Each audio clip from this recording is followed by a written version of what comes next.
Hi there, welcome to Gaining Vision. I'm Melanie. Thanks so much for clicking. To my returning subscribers, thank you for your continuous love and support. If you're new to the channel, welcome. Please feel at home.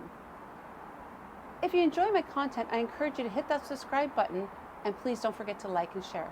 But if my content's not for you, that's okay too. Welcome. As South Africa prepares for the elections in 2024, all of the political parties are coming together, putting a plan together, rallying the troops. I'm reminded of the DA's analogy of preparing for war. You know what I'm talking about, the blue army versus the red army? Yes. Each political party has its own game plan, and they're rallying their troops to get on board. When I came across a video of Julius Malema addressing the elections workshop of the EFF members, I was informed, inspired, and motivated, and today I want to analyze his particular speech. He had all of the elements of a great leader in this speech. He hit all the high points, and there was two definite themes throughout this entire speech: dedication and discipline. He thanked them all for coming, welcomed them, and thanked them for their dedication. He let them know they were all there because they had proved their loyalty and commitment to the EFF. He thanked them for their hard work and dedication to the 10th anniversary celebrations. He then talked about the importance of them taking time to reflect on the actions of the political parties that have gone before them, where they made their mistakes and what they did well and what they did not. They need to reflect on these so that they too will not repeat the same mistakes. It takes time for them to reflect and prepare for any election campaign. But Julius Malema took it one step forward. Yes, he was there to work with them on the strategy for the election and the campaign, but he also wanted to prepare the EFF members to be ready to govern for the day after the election for victory. This was inspiring, and he did this methodically, going through step by step, laying out the journey, his strategic plan for the election campaigns as well as for victory.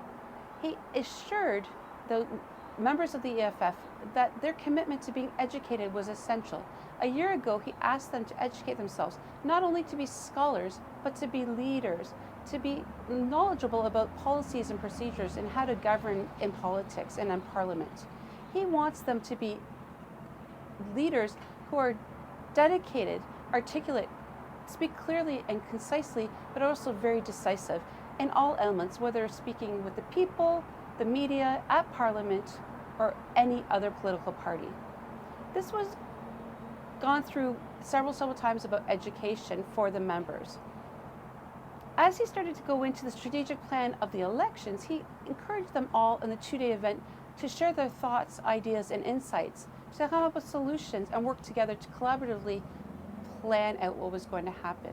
They already had many structures in place, including task force committees and different people that have stepped up to be conveners and canvassers.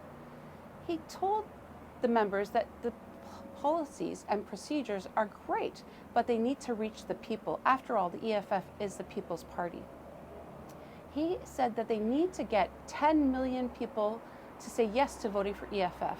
And this was not going to be an easy task. In fact, he said that means going door to door and campaigning, talk to every single person in South Africa to let them know who they were as EFF, what their mandate was, what they stood for, and how they could make change. To listen to the voters. What is it that they're looking for? What's missing? And let them know there's other solutions. They know, Julius let them all know that they can't do it alone, and they realized that in fact they needed to find 466,000 volunteers that had to be vetted, trained, and registered with the EFF. This is essential, and that the EFF members need to lead these volunteers to help them understand what their role is and help them get deployed to the voting districts. As they go along, Julius also wants to empower the EFF members that are leading these volunteers to get them to be creative and innovative, to make connections in the communities that they're serving, to ensure they're building relationships so that they can be leaders that can take on responsibility, not coming to the EFF for financial contributions to help the volunteers, but building relationships and partnerships with community members to help for food and resources for the volunteers. This connection with the community, the places that they're going to deploy, is essential. And in fact, 5 years ago, Julius Malema encouraged all members to ensure that they were adopting schools, clinics, food, soup kitchens, and other community agencies in the places that they live and the places they'll be deployed to build that relationship. He mentioned that if they're nominated to Parliament and they have to fill in a form, if they can't list the schools and clinics and other social service agencies they've adopted, they will not be elected because they didn't keep their word. The word is essential because that's accountability, and what Julius is looking is for leaders not only can govern in politics, in Parliament, but also that are connecting with the people on the ground, because those are the people that they're serving. He talked about the importance of talking to the individuals as they are talking about EFF, also to encourage them to register as voters if they weren't already. The IEC has a list of people over the age of 18 that are not registered voters. And the EFF has been trying to get that list, and it has not been made open to them. So he's putting out a letter asking for that list. But having those conversations with people is essential. Letting them know that if they don't vote and they're not registered to vote, that their vote will go towards the ANC, and that's not what they want to happen. If they want change, they need to register, and to encourage them to get to the places to register for voting. He also talked about the importance of the brand of EFF and how the members need to conduct themselves when they're connecting with people on the ground. They should not smoke, they should not drink, they should not engage in conflict or violence.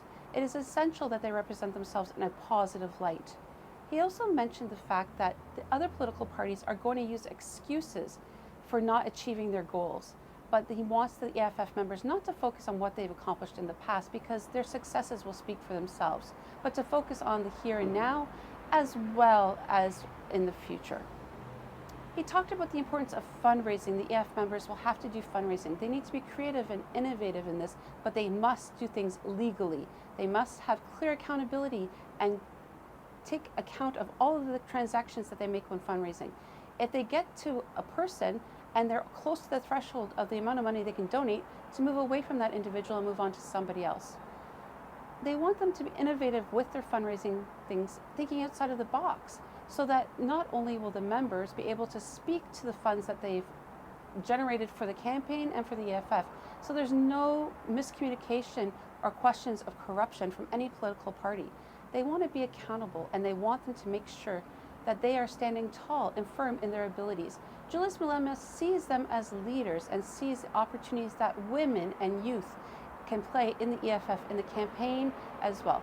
He spoke about how women play an essential role in the EFF, at Parliament, as committee members, but also talking about gender violence and making sure that they are part of this process to ensure that they keep men in check, to keep them calm as well. I love the fact that he's empowering women leaders as well. But he also talked about the youth and the untapped market, how many youth are unemployed, and there's a lot of opportunities for them to get involved on election day and get a little bit of pocket change in taking that on. He also spoke about the importance of all of the leaders in Johannesburg that are leading and governing currently in the EFF, that as they go on to the election campaign, they cannot stop governing. They need to do both at the same time, because the priority is to serving the people. Julius Malema spoke highly about all the accomplishments of the EFF members and how proud he was of all of their accomplishments. This helped empower them and see that he has faith in all of them. But he did talk about the dedication that is needed and the discipline to come out every day and hit the ground running. He said that over the next 8 months, he needs people to dedicate their time to the cause, to getting this done, to accomplish their goals and their end game of governing. The victory is so close. He's asked that they take time away from their families, but if they want to bring their families along on the ground, he welcomes them to do just that. It's important that people see these EFF members on the ground so that they are going to be deployed to the areas where they're voting. So the members of EFF will vote where they're deployed. Building that bond, that connection between the people and the EFF members will help build trust and relationships to get the people of South Africa to feel that they can trust them and vote for them. He also talked a lot about the importance the EFF members play in inspiring others. As well, he shared his thoughts and ideas about what's possible.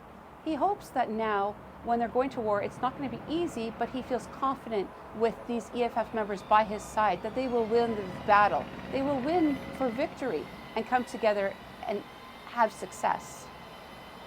This speech was covered with so much information, it's action-packed, and I encourage you all to take a listen to it and let me know your thoughts. The one point that he ended off with, which I thought is vital, is that he hopes the journalists will now stop calling the EFF the Malema's EFF and look at all of the amazing EFF members and how they are leaders in their own right. And that EFF is a brand of its own. It stands firm and tall on what is possible for EFF. The one piece that I found that he missed in this particular speech is that he left out speaking about individuals with disabilities, seniors, and people in crisis. Now, the EFF, prior to the 10th anniversary, did a lot, going to schools and homes for persons with disabilities, to individuals who are seniors, and definitely for people in crisis, such as with the floods in Durban. I think what's really important for all political parties to really recognize is the fact that there's 1 million people in South Africa with disabilities, and this is an untapped market of people for voting. Yes, there's 1 million people, but they also have a network of people. There's supporters, there's caregivers and family, that if there was a platform with the EFF or any political party that focuses on individuals with disabilities and has a desk for disability, they're more likely to vote for that political party. I'm curious, does the EFF have a desk for disability? I know there's a minister of women, youth, and persons with disabilities, and they've done a lot for women and youth, but yet people with disabilities are still left behind. Now, I know what you're thinking, Melanie, how do you know so much about individuals with disabilities? And the fact of the matter is, every time I come to South Africa, I go and visit the schools in Halton Reed Province, Pretoria, Johannesburg, as well as in Western Cape, in Cape Town. And I visit the schools and organizations serving individuals with disabilities. I see the stats, I see the need, but most importantly, I see the power individuals with disabilities have, the part they can play in the election process, and the importance for the parties to help make a difference in the lives of people with disabilities. I'd love to hear your thoughts and ideas on Julius's speech, and also, of course, to find out from you, if you're voting in the election in South Africa, what sort of things are you looking from your political party? Did Julius hit all the points that are necessary, or did he miss something? I'd love to have a conversation, so drop your thoughts in the comments and let's discuss. Until next time, please don't forget to hit that notification button and like and share. We'll see you later. Bye.